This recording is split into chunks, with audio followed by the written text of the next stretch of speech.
Hello guys, welcome back to our channel. If you recently got a new phone number or no longer use the old one connected to your Dasher account, updating it inside the Dasher app is very important to avoid missing delivery updates, login codes, or account notifications. Many Dashers do not realize that an old number can create problems later, especially when trying to sign in or receive important messages during deliveries.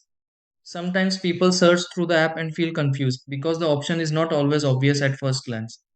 The big thing is that changing your phone number inside the Dasher app usually only takes a few minutes once you know where to look.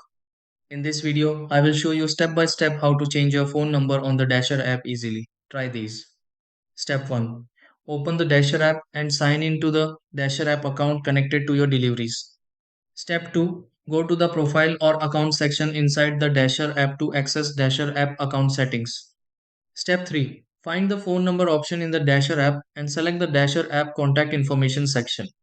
Step 4. Enter the new phone number in the Dasher app and update the Dasher app account details carefully. Step 5. Complete the verification process in the Dasher app if the Dasher app requests a confirmation code. Step 6. Review the Dasher app account information and confirm the Dasher app shows the updated phone number correctly.